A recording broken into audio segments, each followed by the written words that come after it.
Manipuri story collection khudol tamjaba Balabi Mangang gi khudida Lonabi Hairi bawari si leptana tabirakpana aroi batang kaktu puduna lakjari Hozi pathok jarak lagi mayam punna taminarasi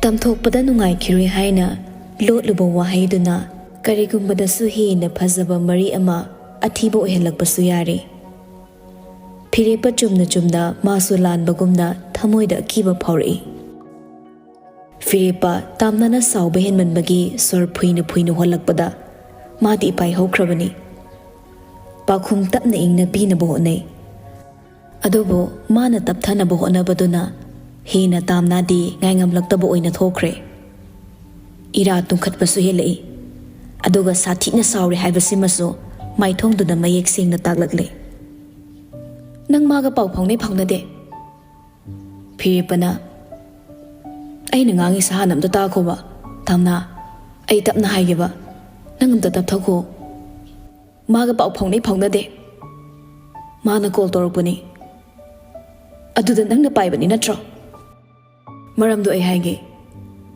yare ai nangi sengdok sengsin gi maram do taba pamdre nang mafam sida lehoro ai halamage Hairaga mamai leiduna gam satkre Phirepa mathasa na sor holaga amuk tamna gi manakta tamna bu tanagi haini yenglubadadi tamna di makhong sapleblaga murti onduna leiramle phibam duda ma masanu ngairaktrabani Phirepa thuna jangsilai tamna bu kauraga adai manakna leiramba kharasu taraduna chansilakpada yauri Ningol Boris uraduna thuna chansilakle Tamnadi surma piholaga haithakravani Phirepana paidok torokpada ma phatkanthoi Boris phibamdada khrading ngaglap haifet thangkhak ani duda yenglamlaga Boris na oina matai mangak pirakle Ningolga punna samboi thangboi toraga maphamdudagi puthorakle Phirepana chelaga gari thodorakle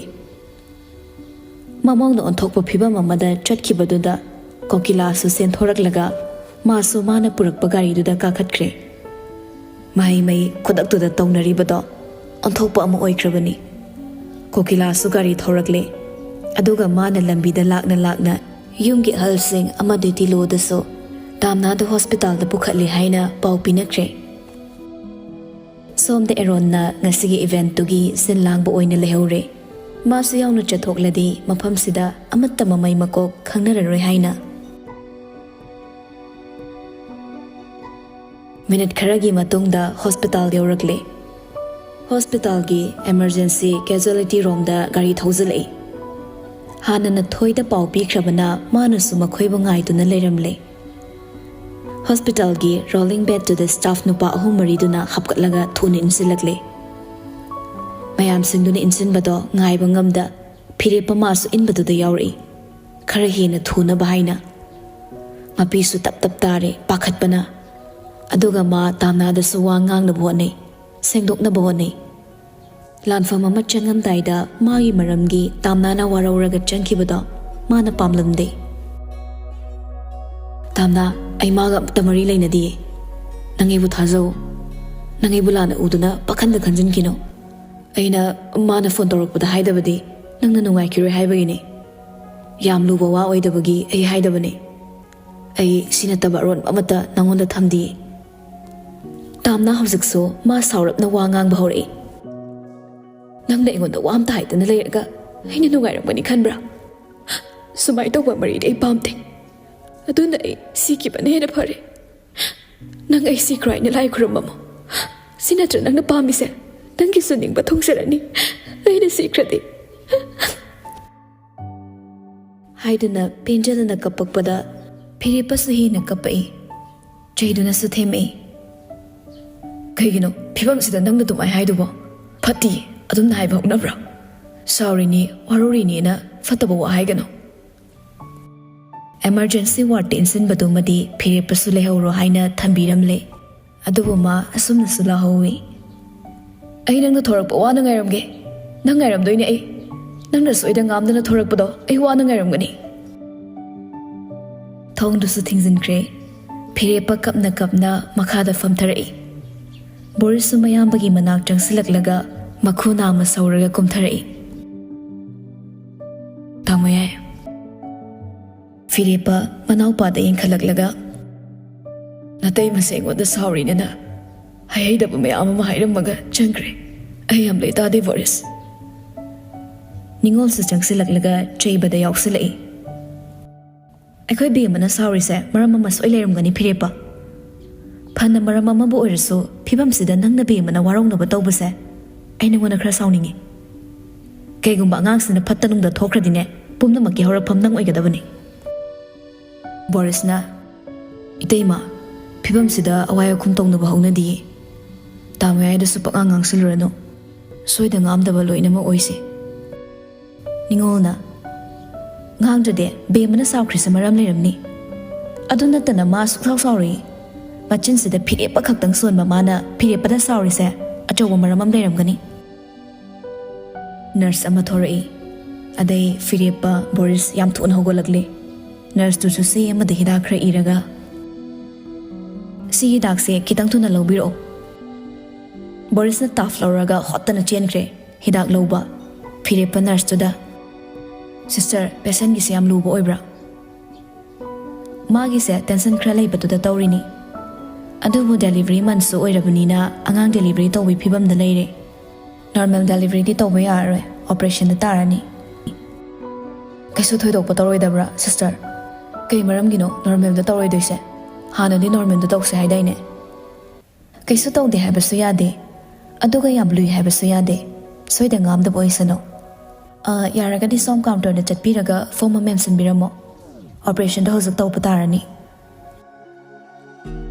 Filipa madung lom da haifit inglamlaga maso counter room da form men balai. Asumna operation gi form men baloiraga amuk changakpada tilo kokilaga siyo shilaktuna leramle. Macha nupagi phibam magne kokila so macha nupagi manak changsilaga lipna chairai. Hai, angang unaba haibasidi mirola di adum unaba tabani. Sigi mikup sinine mayamna khaurang na ngairibase. Adunani yamna yeningde ko. Aruba laina amagi operation tawdaba pusingiba singaine. Tilona hai gumdani ibungo kanliba nam khukanduga tawthora ibe style duga yam pakte nangama. Filipana iteima normal yani hairamaga operation amu haire. Sida ai kamaina pakhaloidoino. Tilona operation sibu kana amatana suktaw tawna dabadu ngai he nangamane khrasu wakhal chawtho. Phirepa pakhatpagi nemthajiba mihul nemna hulaknaba honarabasu upai leite. Mayamna ngangsilakpado ma sawningba phawrode. Aduga ikaibasu phawraklamde. Magi nakongda ninduna leiribase tamnana warongna hairamba wahiduni. Aduga manasu khudaktuda tamnabu makokta nungshina nanthabiraga soida ngamdaba oiso haina borso mapung phanak penjana piba nangkhidre.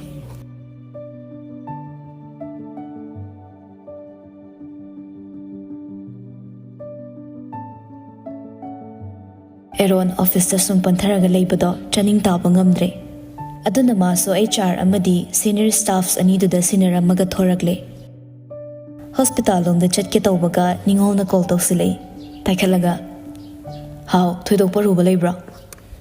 Ningolna ima sadu phone torakpada khangla ngamdre. Sarna thorakpada ima cha sawkalagera.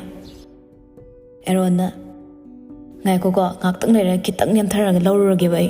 Adom da hana ngaktang yoraklagi. Somgi di miyam lay. Matom ta pakhatpada ising thanarani ba.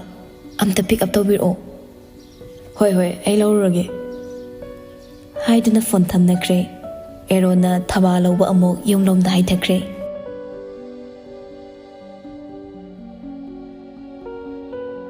Somda susuru phirepada call tawbada supai pairaktabaduda masu kapli tawraklami. Ngasi magi hospital da chatkadawuse phirepada ngaktang lakbiu haigi khanbani.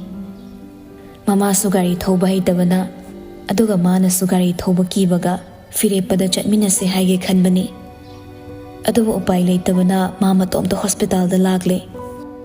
Ngarang appointment lawrambana ticket to pairaga gynecology department da lagle. Doctor nupa ama tarami khras uhal oire.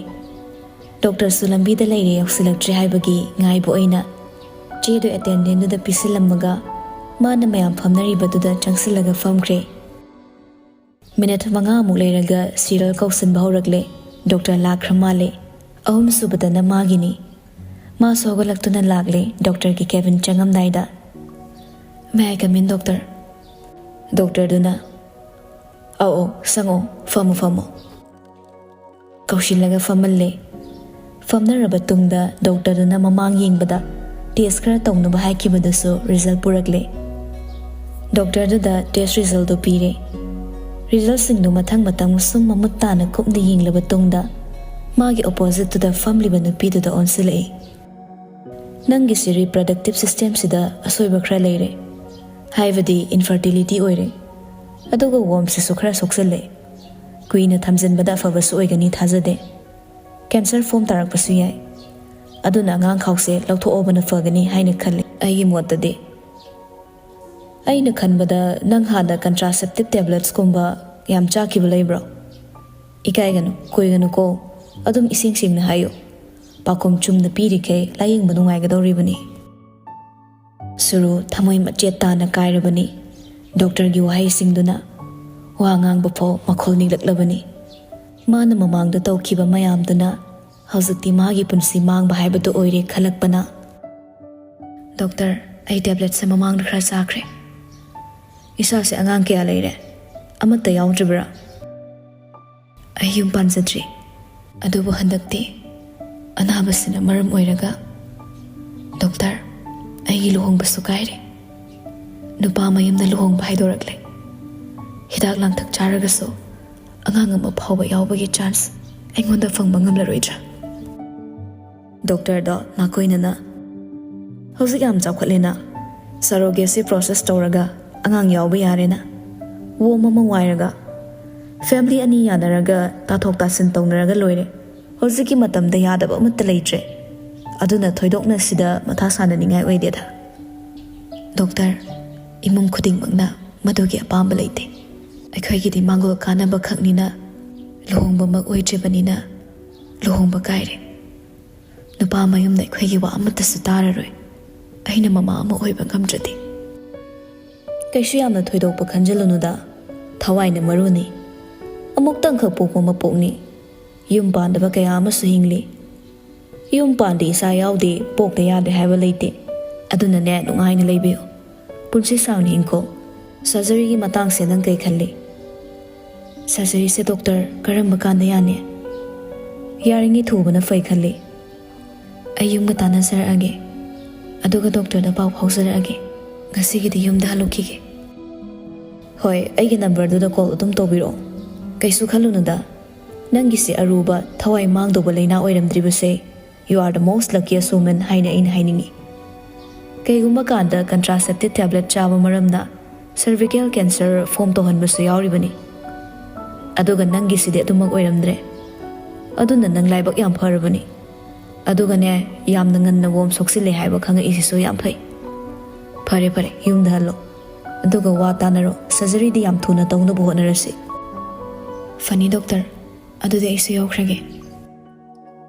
Suru, Chaluki Haram Lag Hagolagle. Kevin the Dagi Hang Torak Baga, Wasrum Jangai.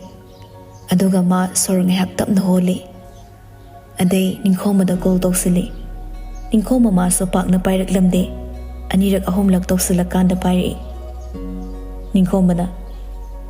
Kay Hagaino, Nang the phone some Sakasakator is a. Ain't no one the Gold Torok Pase, Yada Branding Comba. Yaine. Aduda Oiro Doba, Yara Doba discuss and Doma that Smanjan is a Nana Labado, a palm deba. Ain't a sea Oiba Pibam se, Canano, Canado Henbano. Ninkoma the Teraglaga. Suro, Kaino Nang Hining Iwase. Yum give me a matan and Nango Pandre, Sida Ikedo Habano. Yum the Soichili now, no pa any subanate. Kang the Kang Ichapi Bangam with the Banambo, I neck a minium the Busanduino. Adoisumatak the Nang infertility oire. Yum gi Hasan the Kangam Nina, Lombayadra Kaire. Siboy Irala. I never see Mamma Oibangam with this. Nangisunal Yawi. I don't see that Nangi responsibility to Yauribani. I have a night on Nang the Talise, Nang Jumina Canbra. asumna fata boirakani haibadi aisu khaludedana nang ayyanaraga leiminakkiba ngaktani aigi iralase nangi naralna ayambani sidi nang aingonda taina fom thoktina nupise mama ama oidradi angang ama piba ngamdradi yum panba su yama yadabra aikhoini nungsinana hingminaba nang pamdabra nang ai nungsi haibadaine aidi pakhangni isa leibasu nate aduga aigi sagai aigi imari adum muthatpado ai pamde nungsiba khangna yadene so aduisu mathakte yumgi ahalsini yadabanina ai upai leiti aina ahen manupi ama fanglaga nangbu mirai rambadi nattedana wa amu honglaga asum nairi fare nangsu irenjana treatment do tawro aisu somda shooting tawri nongme imaga lake horen kon tawrage ko ai thame haiduna thamkre ko na tawrake hairamlibado tawbirakadawa natte wahaigi wani suru irai laina khangi aduna ma washroom manungduda changaklaga hik kapkhre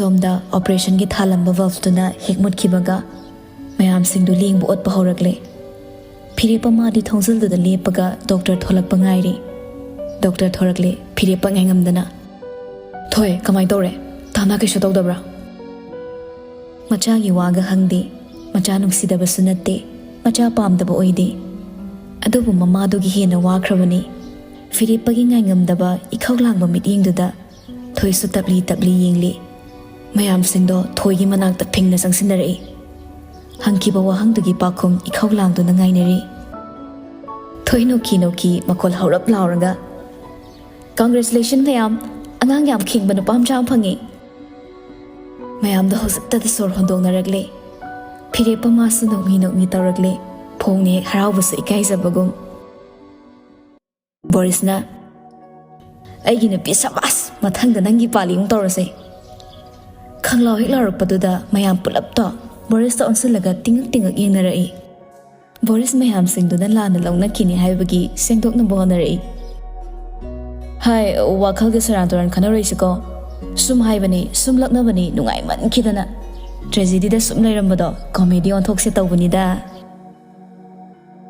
thuisu adai da leibe ikairadana ta chatkre haidauba sinadawa waga matairambanate aduga mama duso special ward amada inthokre angangduna nurse amana mai yainaba puthokre kokila tilo thawaso matung inakre ningol boris phirepa tamnabu induna pokhiba special ward matung inaragle masa yamna ka hina sonbo oidabana mamit mamai fasana pangle mama duso boris na matai mangi manakta changsilaklaga leptuna Idaima nasaki su tawde ko nakubok tu su mamau se hana hangi haide masu manak siankre ai khaktang ni idai me hena nushiri se adai dinam tha ngakta adoi dai ma patharamo ai su anga ngamu yemkhige ningona tamna patharamo ko icheti loga aiga sune angangi ning tha aduga isinga saba kai su khara yengge awat apado tanarurage ko kethel ka da bisu yaroi tamna hoi haibago mangang domai ningol surum dudagi thokre phirepa tabli tamnai manak changsilaga lepi mawa sungangde tamna namagi khonjal taraga hina saurakadra khanna kizaduna leirami tamna phirepa da haife englaga khangai khangjal oina nangsida kedokle pamino thokro ai yuwa samda tawda tamna nangna sumaina iwa sum tan thodi ai kamai nongai doino nang mapa natra angang sida leitrise mina ngang onana pukhradi kamdawni aduna yam thuna ngang sangucho ichana maro oi phirepa tamna na thaudaraklido hoi haina mangak nomlaga ta amuk rumdagi thokre amuk su sangsilaklaga nangna tomda nungaigadra aduga thuna lao phirepa hoi hairamlaga thorakle mana chenkibado suruna su hore kana kedawba yarobano khanna ma phirepa na thorakpa rumdugi manakta changakpada thongdudagi tamna hipibado ubada kedorabano khalle angang unakrabra natragana phirepana iping na thokibadunda soiba ngamaga thoklabra haina su chingnaraklami adubo ngasileba thongdo tapna hanglaga changle tamna su thonglomde yengpada suroga michana kre ꯅꯨꯄꯤꯗ ꯎꯕꯗ ꯑꯃꯨꯛꯁꯨ ꯇꯥꯝꯅ ꯃꯐꯝꯁꯤꯗ ꯂꯩꯕꯁꯦ ꯐꯤꯔꯦꯞꯄꯅ ꯍꯥꯏꯔꯤꯕ꯭ꯔꯥ ꯍꯥꯏꯅ ꯑꯃꯨꯛꯁꯨ ꯑꯍꯦꯟꯕ ꯋꯥꯈꯜꯅ ꯃꯄꯨꯛꯅꯤꯡ ꯃꯥꯡꯕ ꯍꯧꯔꯛꯂꯦ. ꯍꯦꯟꯅ ꯁꯥꯎꯅꯤꯡꯕꯁꯨ ꯐꯥꯎꯔꯛꯂꯕꯅꯤ. ꯐꯤꯔꯦꯞꯄꯅ ꯑꯔꯥꯟꯕ ꯂꯣꯟꯆꯠ ꯆꯠꯂꯣꯏ, ꯑꯗꯨꯕꯨ ꯁꯨꯝ ꯌꯦꯜꯂꯛꯂꯤꯕ ꯃꯤꯁꯤꯗ ꯁꯥꯎꯅꯤꯡꯕꯗꯤ ꯍꯦꯟꯒꯠꯂꯛꯄꯅꯤ. ꯇꯥꯝꯅꯥꯅ ꯀꯅꯥ ꯍꯪꯕ ꯆꯪꯉꯛꯏꯅꯣ? ꯅꯠꯇ꯭ꯔꯒ ꯑꯩ ꯁꯤꯔꯕ꯭ꯔꯥ ꯍꯤꯡꯉꯤꯕ꯭ꯔꯥꯅ ꯌꯦꯡꯕ ꯆꯪꯉꯛꯏꯔꯥ? ꯁꯨꯔꯨ ꯇꯥꯝꯅꯥꯒꯤ ꯕꯦꯠ ꯃꯅꯥꯛꯇ ꯌꯧꯁꯤꯜꯂꯛꯂꯦ, ꯂꯦꯞꯅ. ꯀꯩ ꯉꯝꯗꯕꯒꯤꯅꯣ ꯅꯪꯅ ꯁꯤꯗ ꯂꯩꯔꯝꯃꯤꯁꯦ? ꯇꯥꯝꯅꯥ, ꯅꯪ ꯀꯩꯗꯧꯕ ꯌꯥꯎꯔꯒꯦ? ꯑꯇꯩ ꯂꯥꯏꯔꯤ, ꯅꯪꯅ ꯃꯐꯝꯁꯤꯗ ꯂꯥꯛꯏꯁꯦ ꯀꯩꯒꯤꯅꯣ? ꯇꯥꯝꯌꯥꯏꯗ ꯍꯟꯖꯤꯟ ꯀꯣꯜ ꯇꯧꯔꯛꯏꯁꯦ ꯀꯩꯒꯤꯅꯣ? ꯅꯪ ꯂꯣꯅꯕꯤ ꯃꯤꯡꯊꯣꯜꯁꯤꯗ ꯑꯁꯨꯛ ꯌꯥꯝ ꯆꯣꯞꯄꯨꯔꯤꯁꯦ ꯀꯩꯒꯤꯅꯣ? ꯑꯩꯒꯤ ꯏꯅꯥꯛꯇ ꯂꯥꯛꯂꯒ ꯃꯌꯥꯝꯗ ꯂꯣꯅꯕꯤ ꯍꯥꯏꯅ ꯆꯤꯕꯣꯟ ꯉꯥꯡꯅꯈꯤꯕ ꯇꯥꯕꯗ ꯅꯪ ꯅꯨꯡꯉꯥꯏꯕ ꯐꯥꯎꯕ꯭ꯔꯥ? ꯅꯠꯇ꯭ꯔꯒ ꯃꯥꯒ ꯑꯩꯒ ꯅꯪꯒꯤ ꯃꯔꯝꯗ ꯏꯇꯠ ꯇꯠꯇꯅ ꯁꯥꯎꯅꯕꯗꯣ ꯅꯪꯅ ꯌꯦꯡꯅꯤꯡꯕ꯭ꯔꯥ? ꯁꯨꯔꯨ ꯇꯞꯅ, ꯃꯇꯝ ꯑꯃꯗꯗꯤ ꯌꯥꯝꯅ ꯌꯦꯡꯅꯤꯡꯉꯝꯃꯦ. ꯑꯩꯅ ꯅꯈꯣꯏꯅꯤꯒꯤ ꯃꯔꯛꯇ ꯆꯪꯁꯤꯜꯂꯒ ꯍꯟꯖꯤꯟ ꯌꯦꯠꯁꯤꯟꯕꯁꯨ ꯄꯥꯝꯃꯝꯃꯦ. ꯑꯗꯨꯕꯨ ꯑꯣꯏꯔꯔꯣꯏ ꯈꯪꯕꯅ ꯋꯥꯈꯜ ꯃꯅꯤꯡ ꯍꯜꯂꯛꯂꯦ. ꯑꯅꯧꯕ ꯑꯩꯒꯤ ꯄꯨꯟꯁꯤ ꯂꯝꯕꯤ ꯑꯃꯗ ꯆꯠꯂꯒꯦ ꯍꯥꯏꯅ ꯈꯜꯂꯣꯏ. ꯑꯗꯨꯕꯨ ꯋꯥ ꯃꯈꯥ ꯇꯥꯕ ꯉꯝꯗ ꯃꯆꯤꯟꯕꯥꯜ ꯆꯦꯛꯁꯤꯜꯂꯒ, ꯑꯗꯨꯕꯨ ꯑꯩꯅ ꯇꯧꯈꯤꯕ ꯃꯌꯥꯝꯗꯨꯅ ꯇꯞꯅ ꯑꯩꯕꯨ ꯅꯣꯡꯗꯝꯕꯅ ꯋꯥꯔꯛꯄ ꯍꯧꯔꯛꯂꯦ. ꯇꯝꯅꯥ, ꯑꯩ ꯊꯩꯗꯨꯅ ꯆꯦꯟꯕ ꯉꯝꯗ꯭ꯔꯦ. ꯁꯤ ꯍꯥꯏꯔꯒ ꯀꯞꯂꯤ ꯇꯧꯔꯛꯏ. ꯀꯞꯊꯣꯛꯄꯁꯨ ꯉꯝꯗꯕꯅ ꯃꯄꯨꯡ ꯐꯥꯅ ꯀꯞꯄꯁꯨ ꯉꯝꯈꯤꯗ꯭ꯔꯦ. ꯇꯥꯝꯅꯥ ꯍꯧꯖꯤꯛꯁꯨ ꯃꯤꯅꯨꯡꯁꯤ ꯐꯥꯎꯕ ꯉꯝꯂꯝꯗꯦ. ꯁꯨꯔꯨꯅ ꯇꯞꯅ ꯃꯈꯥ ꯇꯥꯔꯛꯏ. ꯅꯈꯣꯏ ꯑꯅꯤꯅ ꯀꯨꯟꯗꯣ ꯄꯔꯦꯡ ꯍꯨꯛꯈꯤꯕ ꯃꯤꯀꯨꯞꯇ ꯑꯩꯅ ꯀꯜꯂꯛꯇꯨꯅ ꯅꯈꯣꯏꯅꯤꯒꯤ ꯄꯨꯟꯁꯤꯗ ꯂꯥꯛꯁꯤꯟꯈꯤ. ꯍꯟꯖꯤꯟ ꯐꯤꯔꯦꯞꯄꯅ ꯅꯪꯒꯤꯗꯃꯛ ꯐꯥꯎꯖꯔꯛꯄ ꯅꯨꯡꯁꯤꯕꯗꯣ ꯑꯔꯥꯟꯕ ꯑꯣꯏꯅ ꯎꯍꯟꯅꯕ ꯍꯣꯠꯅꯈꯤ. ꯑꯗꯨꯕꯨ ꯑꯩ ꯃꯥꯏꯊꯤꯈꯤ. ꯅꯪꯒ ꯀꯥꯏꯅꯕ ꯉꯝꯃꯣꯏ, ꯅꯪꯕꯨ ꯅꯨꯡꯁꯤꯐꯝꯗ ꯁꯦꯡꯗꯣꯔꯛꯈꯤ. ꯑꯗꯨꯕꯨ ꯑꯩꯅꯕꯨ ꯍꯦꯟꯅ ꯅꯪꯉꯣꯟꯗ ꯀꯜꯂꯛꯈꯤꯕꯅꯤ. ꯃꯥꯕꯨ ꯄꯥꯝꯖꯕꯅ ꯄꯨꯝꯅꯃꯛ ꯄꯦꯟꯊꯣꯛꯄ ꯁꯥꯔꯒ ꯑꯩꯅ ꯃꯥꯕꯨ ꯅꯛꯅ ꯃꯔꯨꯞ ꯑꯃꯒꯤ ꯃꯥꯏꯈꯨꯝꯗ ꯂꯣꯏꯅꯔꯛꯈꯤ. ꯏꯃꯨꯡ ꯃꯅꯨꯡ ꯐꯥꯎꯁꯤꯟꯅꯔꯒ ꯇꯥꯝꯅꯥ, ꯅꯝꯗꯨꯅ ꯑꯩꯅ ꯃꯉꯣꯟꯗ ꯂꯩꯁꯤꯟꯈꯤ. ꯑꯩꯒꯤ ꯁꯥꯒꯩꯒꯤ ꯑꯍꯜꯁꯤꯡꯅ ꯃꯥꯕꯨ ꯍꯟꯖꯤꯟ ꯁꯥꯊꯤꯅ ꯐꯨꯔ ꯐꯥꯎꯕ ꯅꯨꯃꯤꯠꯇꯨꯗ ꯃꯥꯒꯤ ꯆꯤꯝꯕꯥꯜꯗꯒꯤ ꯅꯪ ꯀꯥꯏꯅꯕ ꯉꯝꯃꯣꯏ ꯍꯥꯏꯕ ꯋꯥꯍꯩꯁꯤ ꯀꯛꯊꯣꯔꯛꯈꯤ. ꯃꯥꯗꯤ ꯂꯨꯍꯣꯡꯉꯕ ꯃꯤꯁꯛꯅꯤ, ꯑꯔꯥꯟꯕ ꯂꯝꯆꯠ ꯇꯧꯈꯤꯕ ꯂꯩꯇꯦ, ꯑꯔꯥꯟꯕ ꯋꯥꯈꯜ ꯈꯟꯈꯤꯕ ꯂꯩꯇꯦ ꯍꯥꯏꯕ ꯋꯥꯍꯩꯅ ꯅꯨꯃꯤꯠꯇꯨ ꯄꯨꯝꯅꯤꯡ ꯅꯤꯟꯈꯤꯕꯅꯤ. ꯃꯥꯅ ꯑꯩꯕꯨ ꯅꯨꯡꯁꯤꯗ꯭ꯔꯁꯨ ꯅꯝꯗꯅ ꯑꯩꯒꯤ ꯏꯃꯨꯡꯅ ꯃꯉꯣꯟꯗ ꯑꯩꯕꯨ ꯁꯤꯟꯅꯔꯛꯄꯗꯣ ꯑꯩ ꯃꯥꯒꯤ ꯊꯃꯣꯏ ꯈꯪꯕꯅ ꯑꯄꯦꯟꯕ ꯑꯣꯏꯈꯤꯗꯦ. ꯃꯥꯒꯤ ꯅꯨꯡꯁꯤꯕꯁꯨ ꯐꯪꯕ ꯉꯝꯈꯤꯗꯦ. ꯑꯗꯨ ꯐꯥꯎꯕ ꯑꯩ ꯅꯝꯗꯅ ꯃꯥꯒꯤ ꯃꯅꯥꯛꯇ ꯁꯨꯔꯁꯨ ꯅꯩꯗꯨꯅ ꯂꯩꯔꯛꯈꯤꯕꯅꯤ. ꯑꯗꯨꯕꯨ ꯇꯥꯝꯅꯥ, ꯑꯩꯅ ꯃꯥ ꯄꯥꯝꯖꯔꯁꯨ ꯃꯥ ꯈꯛ ꯑꯩꯅ ꯂꯥꯏꯅꯤꯡ ꯑꯣꯏꯗꯨꯅ ꯂꯩꯕ ꯉꯝꯈꯤꯗ꯭ꯔꯦ. ꯃꯃꯥꯡꯗꯒꯤ ꯍꯧꯅ ꯑꯩꯅ ꯆꯪꯂꯤꯕ ꯐꯤꯜꯁꯤꯗ ꯑꯩꯒꯤ ꯃꯤꯡꯆꯠ ꯆꯥꯎꯅ ꯇꯥꯅꯤꯡꯕꯅ ꯑꯩꯁꯤꯗꯕꯨ ꯐꯥꯎꯔꯗꯤ, ꯑꯩꯒꯤ ꯀꯦꯔꯤꯌꯔꯁꯤꯗꯕꯨ ꯃꯄꯨꯡ ꯐꯥꯔꯗꯤ ꯍꯥꯏꯅ ꯑꯩꯒꯤ ꯍꯛꯆꯥꯡꯁꯦ ꯌꯣꯟꯗꯨꯅ ꯃꯊꯛ ꯀꯥꯔꯛꯄꯅꯤ. ꯑꯗꯨꯕꯨ ꯉꯁꯤꯗꯤ ꯀꯦꯔꯤꯌꯔ ꯁꯦꯝꯒꯠꯂꯁꯨ ꯄꯨꯟꯁꯤꯗꯤ ꯂꯩꯈꯥ ꯇꯥꯅ ꯃꯥꯡꯍꯧꯔꯦ. ꯇꯥꯝꯅꯥ ꯁꯨꯔꯨꯅ ꯇꯞꯂꯤ ꯍꯥꯏꯔꯛꯂꯤꯕꯁꯤꯡꯗꯣ ꯄꯥꯛ ꯂꯥꯝꯁꯤꯟꯕꯗ ꯈꯔ ꯋꯥꯔꯛꯄ ꯊꯣꯛꯂꯦ. ꯀꯩꯗꯧꯕ ꯌꯥꯎꯔꯕꯅꯣ ꯈꯟꯅ ꯃꯔꯝꯗꯨꯁꯨ ꯍꯪꯂꯒ ꯃꯈꯥ ꯁꯥꯟꯊꯅꯤꯡꯕꯗꯤ ꯄꯣꯛꯂꯝꯗꯦ. ꯑꯗꯨꯕꯨ ꯂꯩꯔꯝꯕ ꯑꯁꯥꯎꯕꯗꯨꯗꯤ ꯇꯞꯅ ꯐꯔꯛꯂꯦ. ꯁꯨꯔꯨꯅ, ꯑꯩ ꯑꯉꯥꯡ ꯈꯥꯛꯁꯨ ꯂꯧꯊꯣꯛꯇꯣꯔꯦ, ꯑꯗꯨꯒ ꯏꯟꯐꯔꯇꯤꯂꯤꯇꯤꯁꯨ ꯑꯣꯏꯕꯒꯤ ꯅꯨꯄꯥ ꯃꯌꯨꯝꯗ ꯂꯨꯍꯣꯡꯕꯁꯨ ꯊꯨꯒꯥꯏꯔꯛꯂꯦ. ꯅꯪꯁꯨ ꯄꯥꯎꯗꯤ ꯇꯥꯔꯝꯂꯅꯤ. ꯃꯃꯥꯡꯗ ꯅꯤꯡꯈꯣꯝꯕꯒ ꯑꯩꯒ ꯑꯦꯡꯒꯦꯖ ꯇꯧꯔꯦ ꯍꯥꯏꯕꯗꯣ. ꯑꯗꯨꯕꯨ ꯀꯥꯏꯔꯦ. ꯄꯨꯝꯅꯃꯛꯁꯦ ꯑꯩꯅ ꯇꯧꯔꯨꯕꯅꯅꯦ. ꯑꯩ ꯍꯧꯖꯤꯛꯇꯤ ꯈꯜꯂꯛꯂꯦ. ꯍꯧꯖꯤꯛꯇꯤ ꯑꯩꯕꯨ ꯁꯦꯡꯅ ꯅꯨꯡꯁꯤꯕꯤꯕ ꯃꯤꯁꯛꯇꯨꯁꯨ ꯑꯩ ꯊꯤꯅꯤꯡꯂꯦ. ꯑꯗꯨꯕꯨ ꯏꯃꯥ ꯅꯠꯇꯅ ꯀꯅꯥꯝꯇ ꯐꯪꯗ꯭ꯔꯦ. ꯑꯩꯅ ꯐꯤꯔꯦꯞꯄꯗ ꯀꯣꯜ ꯇꯧꯏ.